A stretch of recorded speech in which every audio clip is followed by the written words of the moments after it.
नमस्कार, आप देख रहे हैं मनी 9 हेल्पलाइन। मैं हूँ प्रियंका संभव। आज हम समझने वाले हैं कि बहुत सारे आप भी आसपास देख रहे होंगे एनएफओज आ रहे हैं जो कि हैं पैसिव फंड्स के, यानी कि इंडेक्स फंड्स और ईटीएफ्स। कई कंपनियां लाइन में खड़ी हैं। सेबी के वेबसाइट पर आप जाएंगे तो कई कंपनियां जो है आने वाले समय में भी कई सारे इंडेक्स फंड्स लॉन्च करने की तैयारी में है और सेबी में उन्होंने अपनी एप्लीकेशन डाल रखी है और कई एनएफओज हमारे आसपास आ रहे हैं जो कि इंडेक्स फंड है या फिर ईटीएफ्स हैं, एक्सचेंज ट्रेडेड फंड इन्हें कहा जाता है। ये दोनों ही जरिया है पैसिव फंड, पैसिव इन्वेस्टिंग के। तो आज हम समझने वाले हैं कि क्या इंडेक्स फंड और ईटीएफ जो है म्यूचुअल फंड से कहीं आगे निकल रहे हैं, ज्यादा कंपनियां क्यों लॉन्च करें, आपको क्या निवेश करना चाहिए और आप जब निवेश करें तो किन बातों का आपको ख्याल रखना है। और आपको एडवाइस देने के लिए मेरे साथ है wise invest advisors private limited के हेमंत रुस्तगी जी, जाने माने फाइनेंशियल प्लानर हैं, फाइनेंशियल एडवाइजर हैं और इनसे हम आज समझने वाले हैं, आपके भी तमाम सवालों को लेंगे कि ETF versus index fund versus mutual fund, कैसे आपको सिलेक्शन करना है इनके बीच।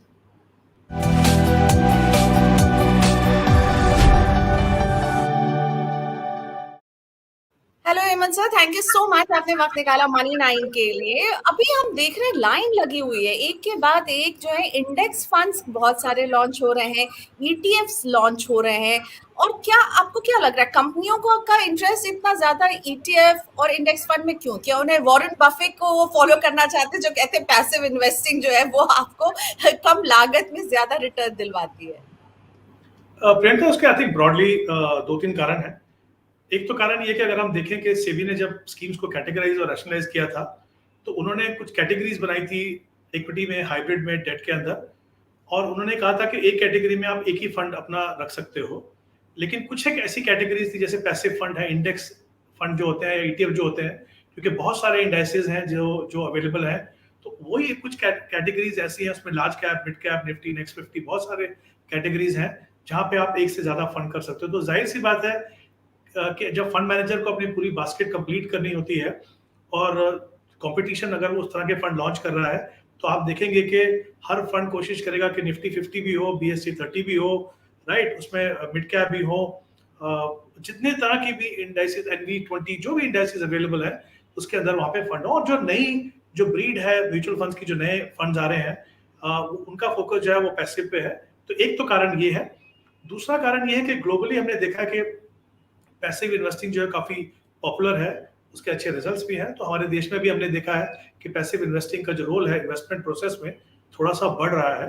तो आई थिंक एक प्रोसेस है, ये ऑनगोइंग प्रोसेस है। मुझे लगता है आगे जाके और भी एक्शन देखें। और जैसे मैंने पहले कहा कि अगर फंड्स ने अपनी जो एक्टिव फंड्स की बास्केट को कंप्लीट कर लिया है तो नए फंड जो लॉन्च होंगे वो इसी एरिया में ही आपको दिखेंगे।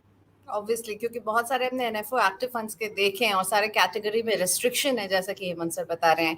हेमंत सर, मैं चाहूंगी कि आप थोड़ा सा समझाएं कि पैसिव इन्वेस्टिंग किस तरह के इन्वेस्टर के लिए अच्छी होगी। कोई रिटेल इन्वेस्टर जो है, जो इन्वेस्ट करना चाहता है और वो अगर ये शो देख रहा तो उसे समझ में आए कि पैसिव इन्वेस्टिंग में होता क्या है, इंडेक्सेस में किस तरह से निवेश होता है, और अगर उसे चूज करना है ईटीएफ और इंडेक्स फंड के बीच में तो उसे कैसे सिलेक्शन करना चाहिए, और आप म्यूचुअल फंड कब कहेंगे उनके पोर्टफोलियो का हिस्सा हो और कब पैसिव फंड उनके पोर्टफोलियो का हिस्सा हो? आई थिंक काफी इंपॉर्टेंट क्वेश्चन है। ये डिबेट हमेशा चलती है कि passive investing versus active investing. क्योंकि पहले हम यहाँ पे पैसिव इन्वेस्टिंग की बात कर रहे हैं, तो पहले तो ये समझना कि पैसिव इन्वेस्टिंग का मतलब क्या है। पैसिव इन्वेस्टिंग का मतलब ये है कि जो फंड है वो किसी भी एक इंडेक्स को जो उन्होंने आपको बताया है उसको मिमिक करता है, उसको फॉलो करता है। यानी अगर मान लीजिए कोई ऐसा फंड है जो निफ्टी 50 को फॉलो करता है, चाहे वो ईटीएफ हो चाहे वो इंडेक्स फंड हो, दोनों के केसेस में वही 50 स्टॉक्स रहेंगे जो निफ्टी 50 का हिस्सा है, और उनकी जो वेटेज है, उनके अंदर जो प्रोपोर्शन है वो एज पर वेटेज जाएगा। तो अगर मान लीजिए एक ए स्टॉक के अंदर 5% है, बी में 6% है, उसको एग्जैक्टली वो मिमिक करेगा। आइडिया ये है कि जब आप पैसिव इन्वेस्टिंग करें तो उसमें फंड मैनेजर का कोई रोल नहीं है, इट्स बेसिकली कंप्यूटर ड्रिवन। आप ये डिसाइड करते हैं कि हमें पैसिव मैनेजमेंट करना है, हमें मार्केट रिटर्न से संतुष्टि है, हम उससे खुश हैं, उसमें ट्रांसपेरेंसी है, क्योंकि आपको पता है कि जिस भी इंडेक्स को वो फॉलो कर रहा है फंड, उसमें कौन कौन से स्टॉक्स हैं, कितनी वेटेज है, जब बदलाव होगा तो वो भी पता चलता है आपको। तो पैसिव इन्वेस्टिंग का मतलब ये है कि आप मानते हैं कि हम इस इंडेक्स को फॉलो करना चाहते हैं, जो उसमें रिटर्न मिलेगा उसके बराबर का रिटर्न हमें ठीक है, हमें उससे ज्यादा रिटर्न नहीं चाहिए, हम उससे ज्यादा रिस्क नहीं लेना चाहते, तो वो पैसिव इन्वेस्टिंग है। इसके अंदर आपके पास दो ऑप्शन है, एक इंडेक्स फंड है और एक ईटीएफ है। दोनों में फर्क है, जैसे मैंने कहा दोनों के दोनों जो है वो पैसिव इन्वेस्टिंग को प्रोपोगेट करते हैं। सेंस जो इंडेक्स फंड जो होता है वो फंड लॉन्च करते हैं जैसे कि नॉर्मल फंड होता है, यानी आप खरीद बेच जो करते हैं उस फंड के अंदर वो आप डायरेक्टली म्यूचुअल फंड से करते हैं। ईटीएफ में वही सेम कॉन्सेप्ट है, लेकिन उसकी जो बेचना और जो खरीदना जो है, जैसे आप एक नॉर्मल स्टॉक करते हैं स्टॉक मार्केट के अंदर, उस तरह से होता है। तो आपने उसके लिए आपके पास एक डीमैट अकाउंट होना चाहिए, आप एक ब्रोकर्स के साथ रजिस्टर होने चाहिए। जबकि जबकि इंडेक्स फंड जो है, अगर आपके पास डीमैट अकाउंट नहीं भी है, आप ब्रोकर के साथ रजिस्टर नहीं है, तब भी आप खरीद सकते हैं। दोनों में राइट। फर्क क्या है? अगर मैं एक्सपेंस की बात करूं तो ईटीएफ थोड़ा सस्ता है कंपेयर टू, हालांकि जो इंडेक्स फंड इटसेल्फ जो है एक्टिवली मैनेज फंड के मुकाबले में थोड़े सस्ते रहते हैं, उससे भी सस्ता होता है ईटीएफ। लेकिन Yes. एक चीज हमें समझना चाहिए कि अगर आप एक्टिवली स्टॉक मार्केट में इन्वेस्ट नहीं करते हो, अगर आप खाली ईटीएफ के लिए ही एक डीमैट अकाउंट खोलते हो, तो आपको समझना होगा उसमें दूसरी कॉस्ट है, ब्रोकरेज है, जो आपका डीमैट अकाउंट है उसका एनुअल मेंटेनेंस चार्जेस हैं और दूसरी फीस होती है। तो उन सब चीजों का आप ध्यान रखिए। हाँ, अगर आप एक्टिवली ऑलरेडी स्टॉक मार्केट में इन्वेस्ट कर रहे हो, आपका डीमैट अकाउंट ऑलरेडी है, तब वो आपके लिए डेफिनेटली सस्ता होगा। दूसरी इंपॉर्टेंट चीज ये है कि जब इंडेक्स फंड में आप इन्वेस्ट करते हो तो आपको NAV, end of the day की एनएवी मिलती है, जिस दिन आपका पैसा रियलाइज होकर फंड को मिलता है। जबकि ईटीएफ के अंदर आप ऑनलाइन खरीदते हो, मार्केट में जब ट्रेडिंग हो रही है उस टाइम खरीदते हो, तो आपको उसी समय की जो भी प्राइस है वो मिलती है। लेकिन एक इंपॉर्टेंट चीज प्रियंका यहाँ पे समझने की जरूरत है, ईटीएफ जो है रिलेटिवली काफी नया कॉन्सेप्ट है। अगर आप ईटीएफ के एयूएम देखें तो काफी कम एयूएम है, बहुत ज्यादा इन्वेस्टर उसमें पैसा नहीं लगा रहे हैं अभी तक। हालांकि ट्रेंड चल रहा है कि लोग उसमें ज्यादा लगाना चाहते हैं, लेकिन एज ऑफ नाउ तो उसमें लिक्विडिटी की इश्यू हो सकती है, और जो प्राइस आपको मिलता है खरीदने के टाइम और बेचने के टाइम, उसमें गैप हो सकता है। तो शायद जो एडवांटेज आपका रहता है लोअर कॉस्ट का कंपेयर टू इंडेक्स फंड, वो शायद वहां पे चला जाए। तो आई थिंक इस चीजों का ध्यान रखिए। बट जैसा मैंने कहा, अगर आपको पैसिव इन्वेस्टिंग करनी है तो ये दोनों ऑप्शन है, और काफी सारे इंडाइसेस हैं। जैसे मैंने पहले कहा, निफ्टी 50 है, बीएसई 30 है, पब्लिक सेक्टर की अगर बात करूं तो सीपीएससी है, भारत 22 है, निफ्टी नेक्स्ट 50, यानी टोटल 100 जो स्टॉक्स हैं लार्ज कैप के, निफ्टी 50 में टॉप 50, उसके बाद नेक्स्ट 50, NV20 एक इंडेक्स है, जो एक 50 कंपनीज जो है निफ्टी की, उसमें से जो वैल्यू जहां पे उनको अच्छी लगती है वो आती है। तो चॉइसेस हैं काफी, लेकिन एज एन इन्वेस्टर आपको समझना है कि पहले आपको पैसिव इन्वेस्टिंग करना है कि नहीं, और अगर करना है तो किस तरह का पोर्टफोलियो बनाना चाहते हैं। राइट। कुछ सवाल लेते हैं हेमंत जी।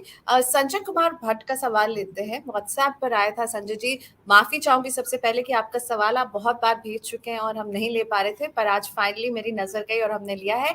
31 साल उम्र है संजय की, 1000 रुपए की ये सिप कर रहे हैं। इनके पोर्टफोलियो में है Parag Parikh flexi cap, Mirae asset focus fund, Aditya Birla और आईसीआईसीआई प्रू के स्मॉल कैप फंड है, HDFC developed world index FOF है, और ICICI prudential Nasdaq 100 index fund है।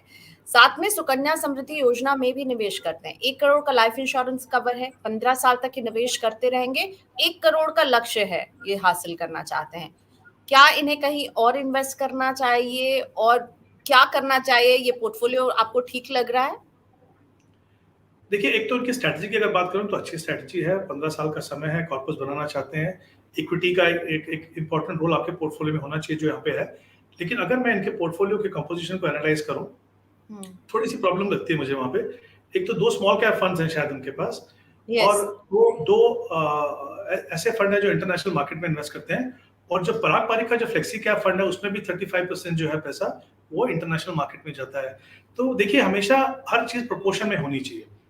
अगर आप डोमेस्टिक मार्केट की बात करें तो आपका बायस थोड़ा सा लार्ज कैप पे होना चाहिए, 60-65%, बाकी मिड और स्मॉल में। यहाँ पे आपका जो स्मॉल कैप में एक्सपोजर है थोड़ा ज्यादा है। ये बात सही है कि स्मॉल कैप का जो पोटेंशियल है लॉन्ग टर्म में ज्यादा होता है, लेकिन उसके साथ में आपको ये भी ध्यान रखना है कि इक्विटी बाय इटसेल्फ वोलेटाइल है, साथ में अपने पोर्टफोलियो को इतना वोलेटाइल मत बनाइए। फिर इनके पास 2 इंटरनेशनल फंड्स हैं और सब में 1-1000 की इन्वेस्ट कर रहे हैं, तो मुझे लगता है जो इनका प्रोपोर्शन है इंटरनेशनल मार्केट का वो भी ज्यादा है। कहीं ना कहीं इनको, मेरे हिसाब से अगर आप इंटरनेशनल फंड स्टार्टिंग में देखते हो तो 10 या 15% तक का आपका एक्सपोजर वहां पे होना चाहिए। और जैसा मैंने कहा कि जो डोमेस्टिक फंड्स हैं उसमें कम से कम 60% तो आपका लार्ज कैप में होना ही चाहिए। फंड सिलेक्शन अच्छी है मैं कहूंगा, लेकिन कहीं ना कहीं मुझे लगता है कि स्मॉल कैप की जगह उनको लार्ज एंड मिड कैप में जाएं, ताकि उनको बार-बार जो रीबैलेंस करने की ज़रूरत वो ना पड़े। दूसरा ये जो एक थोड़ा-सा इश्यू रहता है कि आप कितना लार्ज में डालें, कितना मिड में डालें, वो भी उससे आपका बचाव होता है। तो मुझे लगता है कुछ थोड़े चेंज करें, इक्विटी में डालना सही है, कंपोज़िशन में मुझे लगता है कहीं न कहीं ज़्यादा एग्रेशन है। ठीक है संजय जी, साथ में हेमंत सर ने आपको कुछ आइडियाज भी दिए हैं और देखिए आपका ना जो इंटरनेशनल एक्सपोजर है वो बहुत ज्यादा लग रहा है। इनफैक्ट हम बात कर रहे हैं पैसिव इन्वेस्टिंग की हेमंत सर, आजकल ग्लोबल फंड्स भी जो है बहुत सारे पैसिव फंड्स ही लॉन्च हो रहे हैं। आईसीआईसीआई ने अभी लॉन्च किया नैस्डैक 100 और बाहर के बाजारों में भी आजकल पैसिव इन्वेस्टिंग का ही जोर नजर आ रहा है। एफओएफ हाँ ला जी, रहे देखिए हैं इंडेक्स फंड। जी, बिल्कुल ठीक है प्रियंका, बिल्कुल सही है। देखिए ज़्यादातर जो फंड है वो फंड ऑफ फंड्स हैं, जो इंटरनेशनल फंड में इन्वेस्ट करते हैं। कुछ ऐसे फंड हैं जो ईटीएफ हैं। सो क्लियरली आई थिंक एक एडवांटेज जैसा मैंने पहले कहा उसका ये है कि आपको पता है कि ब्रॉड बेस्ड पोर्टफोलियो है, कौन से इंडेक्स में जा रहा है और आपको पता है कौन से स्टॉक है और कितना उसका वेटेज है, तो वो डेफिनेटली एक एडवांटेज है। लेकिन अगेन अगर हम एक्टिव और पैसिव की बात करें तो कहीं ना कहीं आपको ये समझना होगा कि शुरुआत करना सही होता है, लेकिन आगे जाके भी हमको बहुत सारी चीजें देखनी है। जैसे मैंने कहा, पोर्टफोलियो को रीबैलेंस करना है विद इन इक्विटी, लार्ज में कितना, मिड में कितना, इतने सारे आपके पास इंडेक्सेस हैं, इंडेक्स फंड है, वैरायटी है। कहीं ऐसा ना हो कि आप हर वैरायटी में पैसा डालते रहे और आपका वो जो कंट्रोल होना चाहिए कि सेगमेंट वाइज मेरा कितना एक्सपोजर है, रीबैलेंसिंग कैसी होगी, वो कहीं ना छूट जाए। तो आई थिंक डेफिनेटली मुझे लगता है पैसिव फंड्स का रोल रहता है। आप कुछ परसेंटेज जो है डेफिनेटली अपने पोर्टफोलियो में इंडेक्सिंग कर सकते हो, मे बी 10-15-20% से शुरुआत कर सकते हो, समझिए वो कैसा है। मुझे लगता है हमारी मार्केट में अभी भी पोटेंशियल है कि जो एक्टिव फंड मैनेजमेंट जो है वो आपको बेटर परफॉर्मेंस दे सकती है। हाँ, कुछ पीरियड ऐसे होंगे कभी एक्टिव अच्छा करेगा, कभी भी पैसिव, बट लॉन्ग टर्म में अभी भी मुझे लगता है कुछ सालों तक पोटेंशियल है कि पैसिव, और उसमें वैरायटी भी है काफी। जैसे हमने पारंपरिक फ्लेक्सी कैप की बात की, देखिए वहां पे आपको डोमेस्टिक भी मिल रहा है, साथ में आपको इंटरनेशनल एक्सपोजर भी मिल रहा है। तो ये जो कॉम्बिनेशन है वो आपको खुद से बनाना पड़ेगा अगर आप ईटीएफ या इंडेक्स फंड में जाते हो। एक्टिव फंड में आपको बना बनाया मिलता है, बना बनाया मिलेगा, रेडीमेड मिलता है आपको। इसलिए पैसिव इन्वेस्टिंग में अपर लिमिट जो हेमंत जी आपको सलाह दे रहे हैं कि 20% तक आपके पोर्टफोलियो का हिस्सा हो सकता है, उससे ज्यादा नहीं रखने में आपकी समझदारी होगी। अच्छा, शांतु मंडल का सवाल मैं लेना चाहूंगी, बहुत इंटरेस्टिंग सवाल है क्योंकि ये सवाल इनफैक्ट मैं भी अपने गेस्ट से जरूर पूछती हूँ। इनका सवाल ये है कि मेरी उम्र है 32, सैलरी है इनकी 60,000 रुपए पर मंथ, और अगर ये UTI Nifty 50 index fund direct growth में निवेश करें for the rest of his life for equity portfolio, like can just a passive fund an index fund could be just your portfolio, क्या इससे सिर्फ बन सकता है? ये शांतु मंडल पूछ रहे हैं, आपको कैसा लग रहा है इनका आइडिया? देखिए अगेन डिपेंड करता है कि आप किस तरह के इन्वेस्टर हैं। आप इक्विटी में एक्सपोजर लेना चाहते हैं, जैसा मैंने पहले कहा, इक्विटी एग्रेसिव एसेट क्लास है। अपने पोर्टफोलियो का बहुत ज्यादा एग्रेसिव नहीं बनाना चाहते आप, पोर्टफोलियो में हर समय ट्रांसपेरेंसी चाहते हैं, आप उसमें कुछ सरप्राइज नहीं चाहते कि भाई सडनली पोर्टफोलियो जो है 6 महीने के बाद डिफरेंट लग रहा है, तो आपको लगता है किसी पैसिव फंड में जाए। निफ्टी 50 का मतलब है कि आप हिंदुस्तान की जो 50 दिग्गज कंपनियां हैं उसके अंदर आप इन्वेस्ट कर रहे हो, आप खुश हो लार्ज कैप के रिटर्न से, आपको मिड कैप स्मॉल कैप में एक्सपोजर नहीं लेना है। बाय इटसेल्फ डाइवर्सिफिकेशन काफी है निफ्टी 50 में, बता दूं, क्योंकि जैसे मैंने कहा टॉप 50 कंपनीज हैं और डिफरेंट डिफरेंट सेक्टर्स में, तो ऐसा नहीं मैं कहूंगा कि आप बहुत कंसंट्रेटेड बेट ले रहे हो और जब भी उस इंडेक्स कंपोजिशन में चेंज होगा आपके पोर्टफोलियो में भी चेंज होगा। तो डेफिनेटली आप चाहें तो एक स्ट्रेटजी बना के चल सकते हैं, लेकिन होता क्या देखिए, शुरुआत आप कर रहे हो, आगे आगे जाके बड़ा पोर्टफोलियो बनेगा। कहीं ना कहीं फिर आप देखेंगे समय ऐसा आएगा कि आपको लग रहा है कि मिड कैप और मेरे पोर्टफोलियो में बहुत ज्यादा फर्क है, स्मॉल कैप और मेरे पोर्टफोलियो में बहुत ज्यादा फर्क है, या जो लार्ज एंड मिड कैप की कैटेगरी के जो फंड्स हैं उनमें और मेरे पोर्टफोलियो में ज्यादा फर्क है।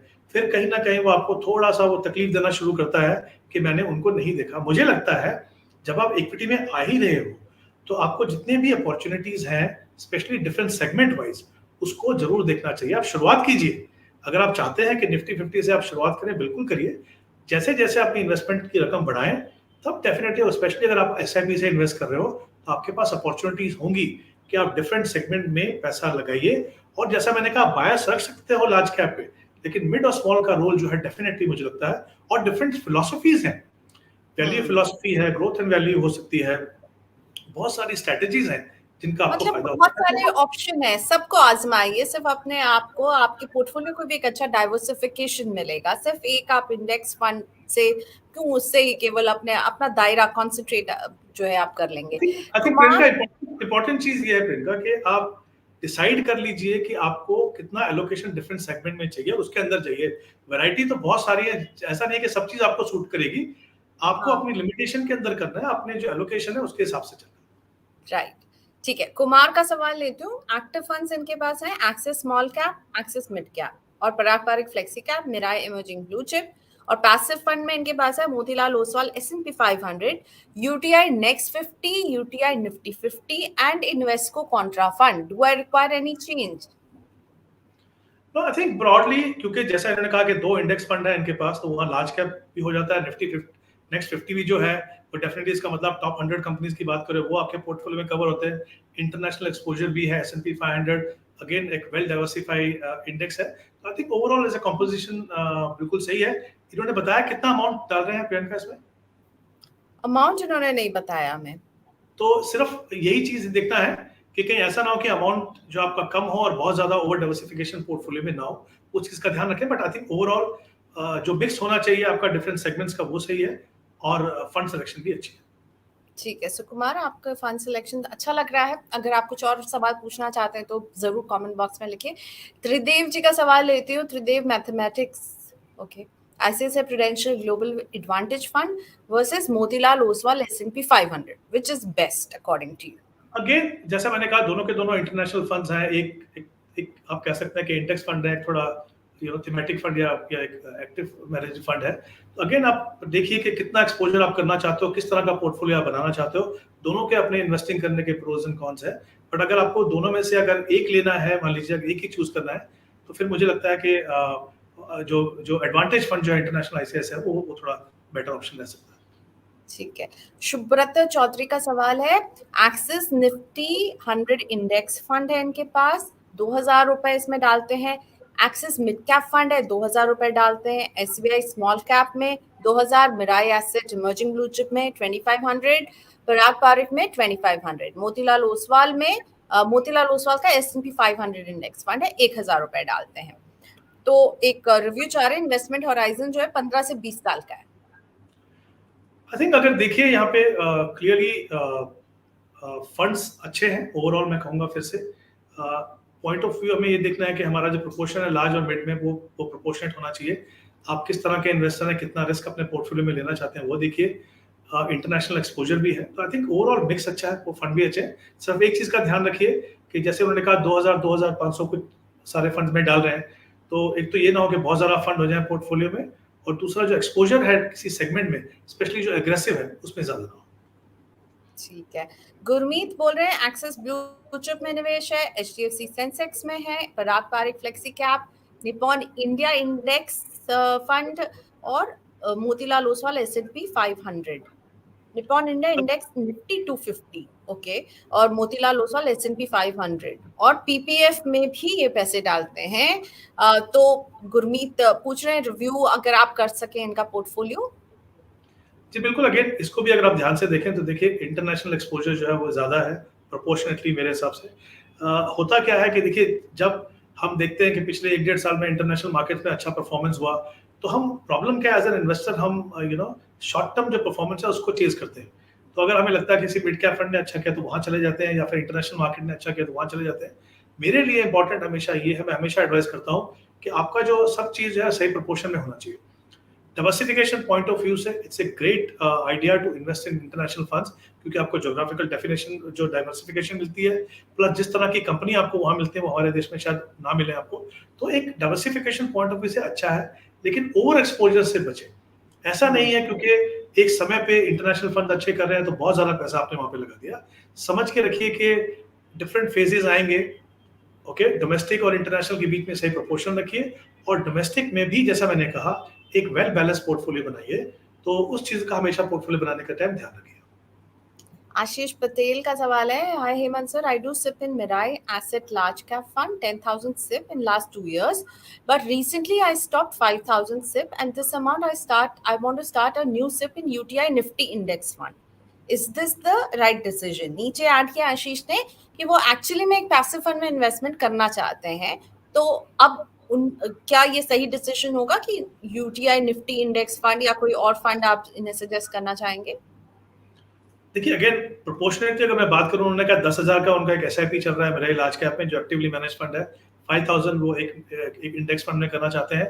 प्रोपोर्शनेटली ठीक है, जैसा मैंने कहा आप जिस तरह का पोर्टफोलियो बनाना चाहें, लेकिन प्रॉब्लम यह है कि पूरा का पूरा पैसा जो आपका लार्ज कैप में जा रहा है, कहीं ना कहीं आप इस चीज का ध्यान रखिए कि जैसे मैंने कहा कि डिफरेंट सेगमेंट्स हैं मार्केट के, उनका रोल, उनका पोटेंशियल अलग अलग होता है। एक वेल बैलेंस पोर्टफोलियो बनाइए। बाय ऑल मींस आप चाहें तो अपने फंड पोर्टफोलियो में इंडेक्स फंड रखें, लेकिन जैसा मैंने कहा कि जो सेगमेंट वाइज एक्सपोजर है उसका जरूर ध्यान रखिए, क्योंकि ऐसे फेज आएंगे जब मार्केट इकोनॉमी अच्छा करता है, मार्केट ब्रॉड बेस होता है, तो जो ग्रोथ है वो सिर्फ 100 कंपनीज में सीमित नहीं रहती है, मिड कैप कंपनीज में जाती है, स्मॉल कैप कंपनीज में जाती है। अगर आप इक्विटी में ऑलरेडी हो तो फिर कोई कारण नहीं कि आपको उसका फायदा ना हो। तो प्रोपोर्शन पे थोड़ा सा ध्यान रखिए, चाहे तो इंडेक्स फंड इंक्लूड कीजिए, पर जैसा कि मैंने कहा 100% लार्ज कैप में लगाना, स्पेशली अगर आपका लॉन्ग टर्म का व्यू है, तो वो शायद एक अच्छा फैसला नहीं होगा। ठीक है, चलिए बप्पा साहब के सवाल के साथ मैं क्लोज करूंगी कि वो पूछ रहे हैं please suggest one top index fund sir. I mean I know Hemant sir थोड़ा सा अनफेयर होगा कि वन टॉप इंडेक्स फंड, लेकिन कुछ इंडेक्स फंड जो आपको अभी आसपास जो लग रहे हैं अच्छा निवेश करने के लिए, अगर आप किसी के बारे में बता सकें। देखिए प्रियंका, जैसा मैंने कहा नंबर ऑफ इंडेक्स फंड है, ज्यादातर जो इंडेक्स फंड आपको मिलेंगे वो लार्ज कैप स्पेस में मिलेंगे। कुछ ऐसे फंड्स हैं इंडेक्स फंड जो मिड कैप वगैरह में भी हैं, और यकीन मानिए कि जितने भी जो फंड्स हैं, मैंने कहा आपको कोई भी इंडेक्स फंड जो है वो उसको मिमिक कर रहा है इंडेक्स को, तो उसमें ज्यादा फर्क आपको मिलेगा नहीं। अगर थोड़ा बहुत फर्क होगा तो आप ट्रैकिंग एरर का फर्क होता है, जो कभी 0.25% हो सकती है या 0.5% हो सकती है। जिस भी फंड हाउस के साथ आप कंफर्टेबल हो, जिस इंडेक्स के साथ आप कंफर्टेबल हो, उसमें चले जाइए। ट्रैकिंग एरर का बहुत ज्यादा आपके पोर्टफोलियो पे फर्क नहीं पड़ता। बिल्कुल, इसमें आपको कुछ ज़्यादा देखना नहीं है कि फंड मैनेजर कौन है, क्योंकि वो सीधा-सीधा इंडेक्स को मिमिक कर रहा होगा, उसी की तरह आपको रिटर्न भी दे रहा होगा। Thank you so much Hemant sir जुड़ने के लिए। बहुत कुछ आपने समझाया, मुझे भी पैसिव इन्वेस्टिंग के बारे में आज कुछ ज़्यादा नॉलेज मिल पाई है आपके साथ जुड़कर। Thank you Hemant sir, thank you for your time.